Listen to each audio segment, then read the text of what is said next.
제가 2002년도에 서울에 있었습니다. 서울의 양문교회 부목사로 있었는데, 여러분 2002년도에 뭐가 있었는지 아시죠? 자다가도 대한민국 하면 이렇게 했어요. 자다가도. 제가 서울에 있을 때 시청에 나가봤어요. 광장에 나가봤는데 젊은이들이 태극기를 들고 얼마나 많이 모였던지, 이 자리를 들어갔다 제가 물어봤어요. 그랬더니 자리에 들어갔다가 나오잖아요. 그러면 자리가 없어진대요. 그래서 기저귀를 차고 응원했어요. 내가 물어봤어. 어떻게 이렇게 안 나오냐? 오줌도 안 싸고. 그랬더니 기저귀를 차고 거기 앉아 있는 거예요. 이야, 나라를 그렇게 사랑하는 건 나 몰랐어요. 우리 젊은이들이.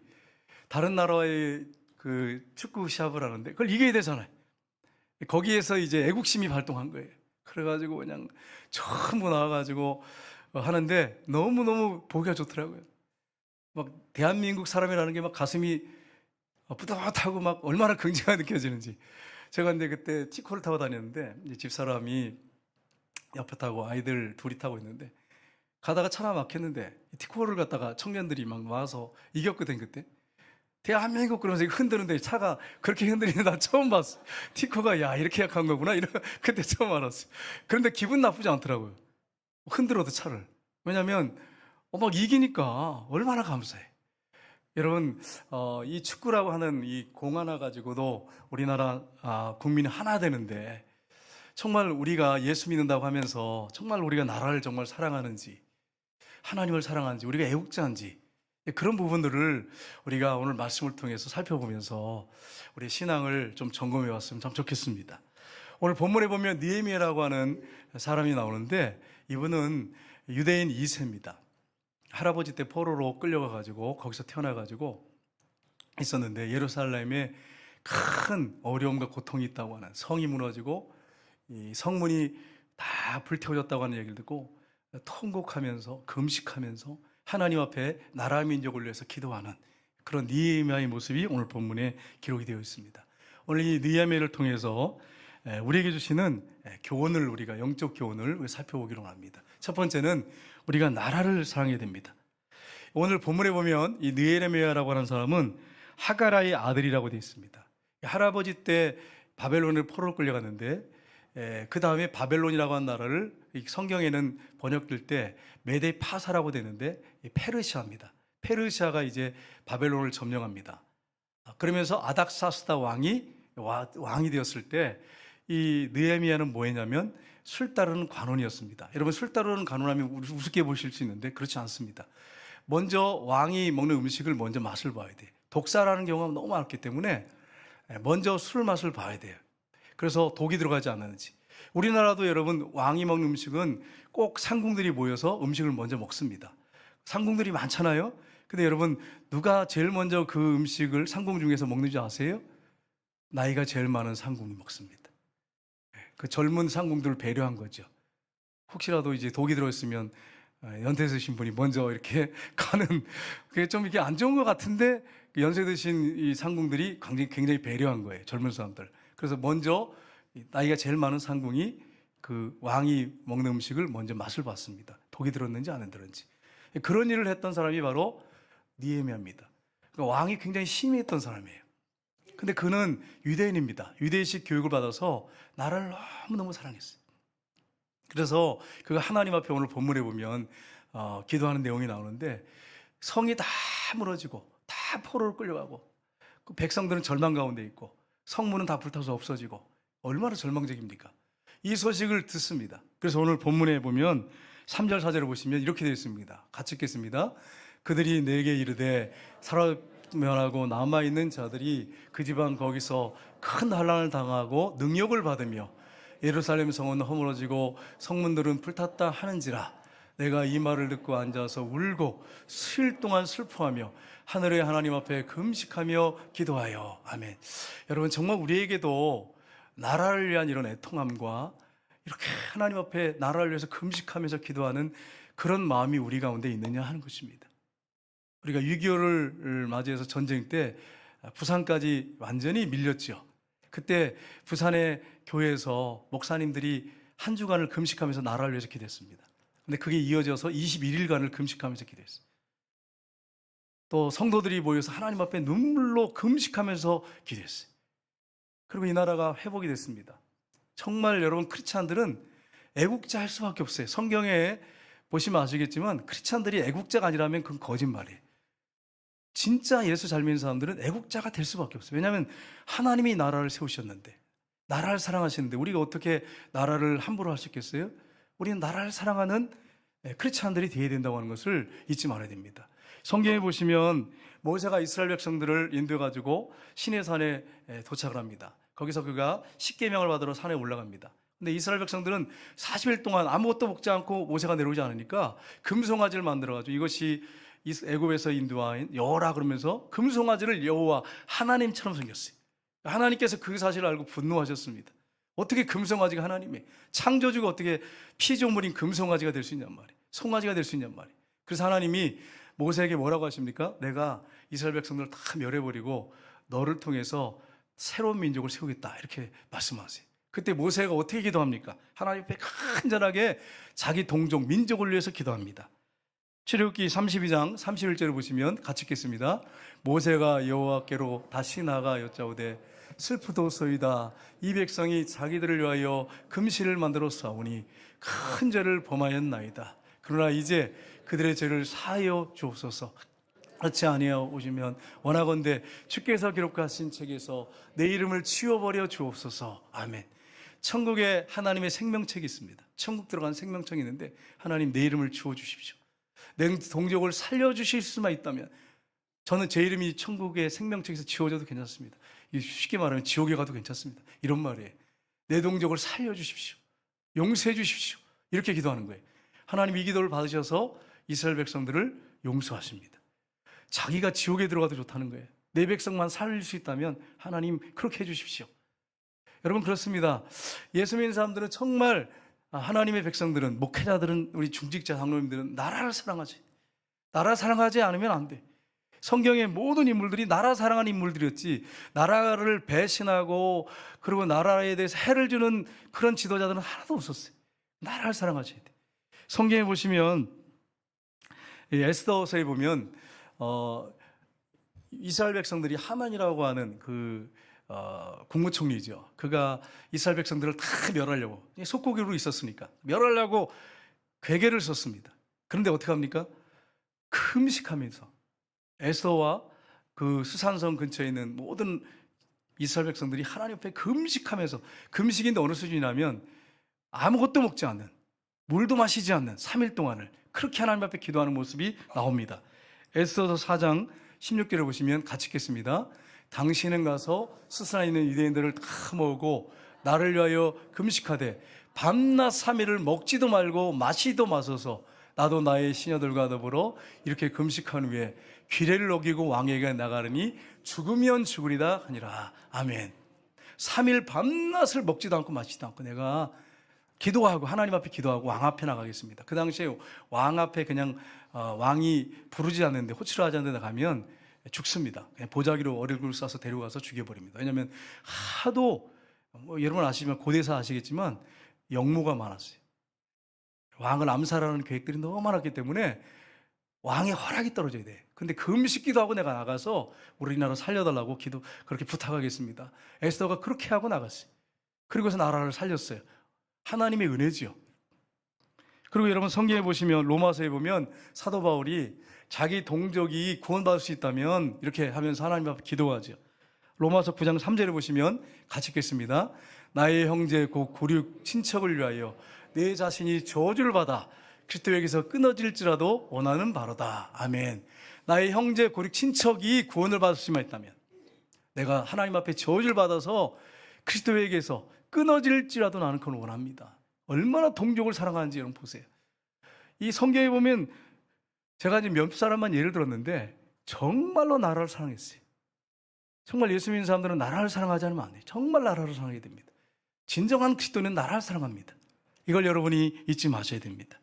여러분, 독실한 크리스찬이었던 아니테 선생님이 애국가를 만드셨지요.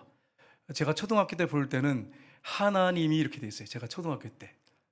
그때는 하나님이 부하사 그런데 이제 다른 종교에서 좀 불만이 있었던 것 같아요. 그래서 하느님으로 바꿨습니다. 그래서 하느님이 중학교 때는 하느님으로 불렀어요.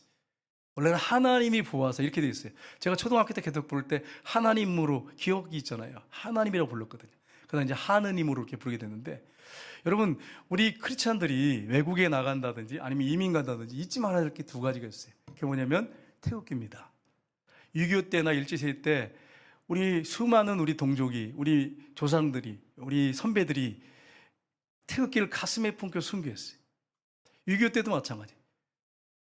죽어가면서 태극기를 산꼭대기에다 깃발을 꽂고 죽어갔어요. 태극기가 우리나라 상징이에요. 그러니까 여러분 월드컵 때도 그렇게 태극기를 들고 나가서 그렇게 대한민국을 외쳤던 것입니다. 또 한 가지는 애국가입니다. 애국가 가사 중에 하나님이 보아서 우리나라 만세, 이것도 감동이 되지만 저는 3절에 가사가 더 은혜되는 게 있어요. 그게 뭐냐면 이 기상과 이 마음으로 충성을 다하여 괴로우나 즐거우나 나라 사랑하세요. 괴롭든지 즐겁든지 나라를 사랑해야 된다고 하는 가사. 굉장히 저는 이게 가슴에 굉장히 와닿아요. 여러분 이 천안에 가시면 유관순 열사의 기념교회가 있고 기념관이 있습니다. 저는 이제 기념교회도 가보고 교회도 가보고 관도 가봤어요. 가봤는데 이제 거기서 설명해 주시는 분들 얘기를 쭉 제가 2번이나 들었는데, 그 태극기를 만들어 가지고 이제 3.1운동 할 때 그걸 돌렸어요. 몰래 다 돌렸는데 유관순 열사가 감리교 교인입니다. 산속에 들어가서 3일 동안을 금식했답니다. 그분 이제 설명하시더라고요. 그리고서는 그 시장에 아우네 장터인데 거기 나가서 3.1운동 주도하다가 붙잡혀가서 순교하죠. 부모님도 다 순교합니다. 신실한 크리스천이었어요. 제가 전에 한번 말씀드렸지만 기차를 칙칙폭폭 이렇게 오는 기차 소리도 대한독립으로 이관순 열사의 귀에는 들렸다고 그렇게 이야기를 하더라고요. 그 정도로 나라를 사랑했어요. 여러분 그뿐입니까? 안창호 선생님은 장로교 교인입니다. 그분은 전국을 다니면서 쫓겨다니면서 백성들을 깨웠어요. 그분의 모토가 있어요. 그게 뭐냐면 밥을 먹어도 대한독립을 위하여, 잠을 자도 대한독립을 위하여. 그렇게 살았어요. 여러분 독립선언문이 있죠. 33인의 독립선언문. 죽음을 각오한 사람들이 서명을 했어요. 그 당시에 기독교가 0.5%였습니다. 근데 33인 중에 16명이 크리스찬이에요. 독실한 크리스찬이에요. 목사님들도 계시고. 이렇게 나라를 사랑했어요. 그래서 오직하면 제가 글을 보니까 기독교인들이 가장 순교를 많이 했고 죽었고 고문 가장 많이 당한 사람이 크리스찬이었다는 거예요. 그러니까 어떻게 보면 3.1운동도 크리스찬이 아니면 일어날 수가 없는 운동이에요. 그렇게 여러분 나라를 사랑했습니다. 그래서 우리가 이런 사실을 알고, 여러분 정말 느헤미야를 보십시오. 정말 그가 왕궁에서 편안하게 왕한테 인정받으면 살 수 있었잖아요. 그런데 금식하면서 통곡하면서 하나님 앞에 나라 민족을 위해서 눈물로 기도하는 그런 느헤미야 모습을 오늘 본문에 봅니다. 정말 나라를 사랑했어요. 우리가 나라가 위기를 당할 때, 어려울 때 크리스찬들이 할 일은 나라 민족을 위해서, 지도자 대통령을 위해서, 위에 사람들을 위해서 기도하는, 이걸 여러분이 잊으시면 안 됩니다. 이 크리스찬들은 당연히 할 일입니다. 이걸 여러분이 기억하시고 정말 나라를 위해서 기도하는 저 여러분 되시기를 주님의 이름으로 축복합니다. 두 번째는 하나님을 사랑해야 됩니다. 느헤미야가 수일 동안을 울면서 슬퍼하면서 하나님 앞에 금식하면서 기도하는데 5절에 보시면 이렇게 되어 있습니다. 같이 읽겠습니다. 이르되 하늘의 하나님 여호와 크고 두려우신 하나님이여, 주를 사랑하고 주의 계명을 지키는 자에게 언약을 지키며 긍휼을 베푸시는 주여 간구하나이다. 아멘. 우리 하나님이 위대하시다는 거예요. 크고 두려우신 하나님, 위대하신 하나님, 주의 계명을 지키는 자에게 언약을 지키시며 신실하신 하나님, 긍휼을 베푸신 주여란 말은 자비로우신 하나님. 하나님 나의 기도를 들어주시옵소서. 그렇게 말하는데 여기 기도해 보면 뭐라고 말합니까? 하나님이여 주를 사랑하고 주의 계명을 지키는 자에게는 언약을 지키시며. 느헤미야는 정말 하나님을 사랑했어요. 여러분 예수 믿는 사람들이 하나님을 사랑하지 않는다면 여러분 이게 진짜 예수 믿는 사람이라고 할 수 있겠습니까? 종교인이죠. 그냥 기독교 그냥 종교인으로 왔다 갔다 하는 거지, 정말 하나님을 마음과 목숨과 뜻을 다해 사랑해야지. 그래서 성경에 뭐라고 말씀합니까? 신명기에 보면 5장 8절 10절을 보시면 같이 읽겠습니다. 너는 자기를 위하여 새긴 우상을 만들지 말고 위로 하늘에 있는 것이나 아래로 땅에 있는 것이나 땅 및 물속에 있는 어떤 것의 형상도 만들지 말며 그것들에게 절하지 말며 그것들을 섬기지 말라. 나는 내 하나님 여호와는 질투하는 하나님인즉 나를 미워하는 자의 죄를 갚되 아비로부터 아들에게 3대 4대까지 이르게 하거니와 나를 사랑하고 1000대까지 은혜를 베푸느니라. 아멘. 여러분, 오늘 본문에 보시면 하나님을 사랑하고 그 계명을 지키려고 하는 자들에게는 1000대까지 하나님이 은혜를 베푸시겠다고 말씀을 하고 있습니다. 우리가 정말로 하나님을 사랑하셔야 돼요. 마가복음에 보면 우리 예수님께서 말씀하시죠. 마가복음 12장에 보시면 같이 읽겠습니다. 너는 마음을 다하고 목숨을 다하고 뜻을 다하고 힘을 다하여 주 너희 하나님을 사랑하라 하신 것이요 둘째는 이것이니 내 이웃을 내 자신같이 사랑하라 하신 것이라. 이보다 더 큰 계명이 없느니라. 아멘. 하나님을 사랑하는데 어느 정도 사랑하냐? 목숨을 다하고 뜻을 다하고 힘을 다하고, 여러분, 전인격을 다해서, 마음을 다해서, 전인격을 다해서 하나님을 사랑하라는 것입니다. 우리가 한 주간 동안 살아갈 때 다른 것도 다 중요하고 소중하지만 내가 정말 하나님을 이렇게 마음과 목숨과 뜻과 힘을 다해 사랑하는가 하는 부분을 점검해 보셔야 됩니다. 하나님은 자기를 존중히 여기는 사람을 존중히 여기십니다. 정말 하나님을 우리가 사랑해야 돼요. 세 번째는 우리가 기도해야 됩니다.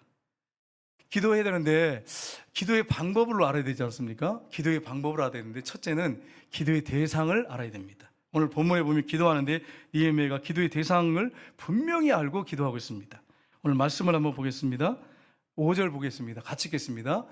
이르되 하늘의 하나님 여호와 크고 두려우신 하나님이여 주를 사랑하고 주의 계명을 지키는 자에게는 언약을 지키며 긍휼을 베푸시는 주여 간구하나이다. 아멘. 우리가 한 번 더 읽었는데 대상이 누굽니까? 하늘의 하나님, 크고 두려우신 하나님, 위대하신 하나님. 대상이 분명하죠. 이렇게 하나님 앞에 간절하게 기도하고 있는 것을 볼 수 있습니다. 제가 이제 설교를 준비하고 있는데 저녁에 어떤 목사님한테 카톡으로 이 사진 하나 이렇게 왔어요. 우리 한번 잠깐 보겠습니다. 이렇게 되어 있습니다. 같이 한번 읽어보겠습니다.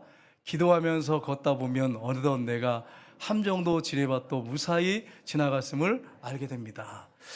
제가 이걸 준비를 하면서 제가 기도에 관계된 걸 이렇게 준비하고 있는데, 그렇다. 내 생을 한번 돌아봤더니 함정도 있고 지뢰밭도 있었어요. 어려움이 많았어요.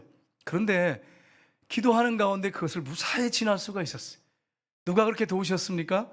하나님이 도우셨어요.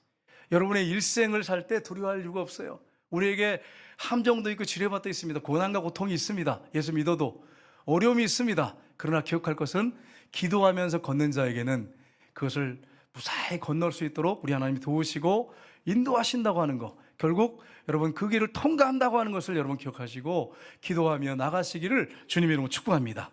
기도의 대상은 위대하신 하나님, 천지를 창조하신 하나님이십니다. 그리고 두 번째는 먼저 자신의 죄를 자백해야 됩니다. 여러분, 우리가 하나님 앞에 깨끗하지 못한데 회개하지 않고 기도하면 하나님 듣지 않으십니다. 성경에 뭐라고 되어 있습니까? 느헤미야서 1장 6절 7절 보시면 느헤미야의 기도를 보겠습니다. 이제 종이 종들의 이스라엘 자손을 위하여 주야로 기도하며 우리 이스라엘 자손이 주께 범죄한 죄들을 자복하오니 주는 귀를 기울이시며 눈을 여시사 종의 기도를 들으시옵소서. 나와 내 아버지 집이 범죄하여 주를 향하여 크게 악을 행하여 주께서 주의 종 모세에게 명령하신 계명과 율례와 규례를 지키지 아니하였나이다. 아멘. 하나님이 이스라엘 백성들을 노예 생활에서 불러내서 가나안 땅을 주셨어요. 그 땅을 차지하게 하셨어요. 얼마나 하나님의 은혜가 큽니까? 갚을 수 없는 은혜죠. 큰 은혜죠. 땅 한 평 없는 사람들이. 그런데 보십시오. 그들이 우상 숭배하고 범죄하고 정말 도덕윤리적으로 타락하고 사회가 타락하고 국가가 하나님 앞에 범죄하고, 그래서 여러분 아모스서 여러분 보시면 아시잖아요. 가난한 자들 신한 컬레 가지고 팔아넘기고 가난한 자들 압제하고 이런 일들을 했다고 성경에 기록되어 있지 않습니까? 그래서 결국 그들이 포로로 끌려간 것입니다. 하나님 우리 민족의 죄를 용서해달라고. 하나님 자복합니다. 그러면서 회개하면서 기도합니다. 우리가 하나님 앞에 나갈 때 하나님은 거룩하시고 선하신 분이십니다. 그분은 거룩하시고 선하시기 때문에 우리가 회개하지 않고 나간다면 우리의 기도는 응답되지 않습니다. 그래서 먼저 자신의 죄를 자백해야 하는 것입니다. 셋째는 하나님의 약속의 말씀에 근거해서 기도해야 됩니다. 오늘 본문에 보면 느헤미야가 기도하는데 어떻게 기도하는지 보시면 8절 9절 보십시오. 옛적에 주께서 주의 종 모세에게 명령하여 이르시되 만일 너희가 범죄하면 내가 너희를 여러 나라 가운데 흩을 것이요 만일 내게로 돌아와 내 계명을 지켜 행하면 너희 쫓긴 자가 하늘 끝에 있을지라도 내가 거기서부터 그들을 모아 내 이름을 두려고 택한 곳에 돌아오게 하리라 하신 말씀을 이제 청하건대 기억하옵소서. 아멘. 하나님이 우리 백성들에게, 우리 조상들에게 약속하지 않으셨습니까? 말씀하지 않았습니까? 하나님 그 약속을 상기하여 주십시오. 기억해 주십시오. 이렇게 하면서 하나님 앞에 기도합니다. 우리 하나님은 하나님의 그 말씀, 이 성경 가운데 수많은 약속들을 기록해 놨습니다. 그래서 우리가 기도할 때 이 하나님 말씀을 가지고 하나님 앞에 상기시켜 드리면서 기억력이 없으신 게 아니에요. 왜 우리가 하나님 말씀을 가지고 상기시키면서 기도해야 되냐면 하나님 이렇게 약속하셨잖아요. 그렇게 기도할 때 하나님이 기도를 잘 받으십니다. 여러분 자녀들한테 예를 들어서 두 달 있다가 내가 뭘 사줄게 그러면 자녀는 그걸 기억합니다. 그리고 어떻게 합니까? 아빠 사준다고 하셨잖아요. 3개월 된 다음에 안 사주면 4개월 됐어요. 아빠 말씀하셨잖아요. 약속하셨잖아요. 3개월 지난 다음에 사준다고 했잖아요. 그렇게 하면 사주잖아요. 마찬가지로 하나님 앞에 하나님의 약속의 말씀을 들고 나가서 기억나게 하시면서 여러분이 기도할 때 하나님 응답 받으세요. 성경에 보시면 이렇게 되어 있습니다. 이사야 55장 11절 보겠습니다. 내 입에서 나가는 말도 이와 같이 헛되이 내게로 돌아오지 아니하고 나의 기뻐한 뜻을 이루며 내가 보낸 일에 형통함이니라. 아멘. 내 입에서 나간 말이 바로 하나님 말씀이에요. 하나님 말씀을 기록했잖아요. 이 성경이 헛되이 내게로 돌아오지 않는다는 거예요. 하나님의 뜻을 이루고 형통한다는 것입니다. 그래서 우리가 하나님 말씀을 붙잡고 약속의 말씀을 붙잡고 기도하셔야 돼요. 그래서 여러분 믿는 사람들은 성경을 많이 묵상하고 읽으셔야 돼요. 그 말씀을 붙잡고 하나님 앞에 기도할 때 힘이 있고 하나님 응답하십니다. 그리고 넷째는 자신이 기도한 것에 책임을 져야 됩니다. 오늘 마지막 절 한번 보겠습니다. 11절 말씀 읽겠습니다. 주여 구하오니 귀를 기울이사 종의 기도와 주의 이름을 경외하기를 기뻐하는 종들의 기도를 들으시고 오늘 종이 형통하여 이 사람 앞에서 은혜를 입게 하옵소서 하였나니 그때 내가 왕의 슬간원이 되었느니라. 아멘. 이렇게 금식하면서 기도했습니다. 그런데 하나님이 역사하셨어요. 2장에 넘어가면 왕이 수심이 가득한 느헤미야를 보고 왜 이렇게 얼굴에 수심이 가득하냐 물어봅니다. 그랬더니 왕이요 우리 나라가 이렇게 됐습니다. 성이 다 회파되고 성벽이 타고 굉장히 고통 가운데 있는데 왕이 허락하신다면 제가 가서 예루살렘 성을 중건하기를 원합니다. 그랬더니 왕이 하나님께서 감동을 주셔가지고 기한을 언제까지 갔다 오겠냐 기한을 딱 정해서 갔다 오게 하고 예루살렘 성을 완성을 합니다. 그 정말 나라를 사랑하는 마음을 가지고 기도할 때 하나님이 그 기도를 들으셨어요. 그리고 자기가 기도한 것에 대해서 책임을 지고 여러분 술 맡은 간원에서 쫓겨날 수도 있는 상황이 그렇게 얘기했다가 네가 어떻게 그럴 수 있냐 그러면서 우리 그 앞에 있던 바벨론이 멸망시켰지만 멸망시키는 그 성을 다시 중건한다고? 이 말이 된 소리야. 쫓겨날 수 있었어요. 근데 기도에 대한 책임을 지는 거예요. 그리고서는 부탁했을 때 왕한테 왕이 그의 그 말을 듣고 보내줍니다. 도와줍니다. 하나님은 이런 사람을 기뻐하세요. 자기가 기도했다면 그 기도에 대한 책임을 질 줄 아는 사람. 기도만 하고 그냥 기도만 남발하고 그냥 그 손에 떡만 바라고 하나님 존재 자체를 원하지 않고 떡만 바란다면 하나님이 우리 속을 아시고 중심을 아시는데 어떻게 우리의 기도를 듣겠어요? 우리의 중심을 아시는 분이신데 꿰뚫고 계시는데 우리가 기도했다면 거기에 대한 책임을 져야 됩니다. 이걸 여러분이 잊지 마시고 하나님 앞에 기도할 때 자신이 기도한 것에 대한 책임을 지셔야 돼요. 그럴 때 하나님이 우리를 더 신뢰하시고 더 기도 응답해 주시고 우리를 귀하게 여기시는 것입니다. 오늘 본문을 통해서 우리는 정말 우리가 나라를 사랑하고 하나님을 사랑하고 기도해야 한다고 하는 것을 배우게 됩니다. 특별히 느헤미야는 완전히 나라가 초토화되고 절망적인 가운데 있을 때 하나님 앞에 기도할 때 하나님이 기도를 받으시고 역사하셨습니다. 우리 선배 목사님들 중에 정말 신실한 목사님들을 보면 애국자들이었습니다. 여러분이 계시지만 그중에 우리 조영기 목사님이 15년 전에 국가보안법 폐지시키려고 할 때 그때 강력하게 애국운동 집회를 하면서 메시지를 전했는데 그게 저는 굉장히 감동이 돼요. 여러분 계시지만 시간이 없기 때문에 한 분만 잠깐 한 2분, 5분 정도 되는데 듣고 우리가 말씀을 결론 짓도록 하겠습니다. 목사님들이 많이 계시지만 그중에 대표적인 목사님만 제가 보여드렸어요. 국가가 위기를 당할 때 정말 부르짖어 외쳤던 목회자들 많습니다. 그리고 1년에 한 번씩 금식 기도하는 에스더 운동본부에 가면 나라 민족을 위해서 금식하는 사람들, 3일씩 금식하는 분들이 많습니다. 여러분, 이런 사실을 알고 우리가 정말 나라를 위해서 요즘 굉장히 힘들고 어려운 가운데 있지만 이 나라 민족을 위해서 우리가 기도하는 그런 성도님들 다 되시기를 주님 이름으로 축복합니다. 우리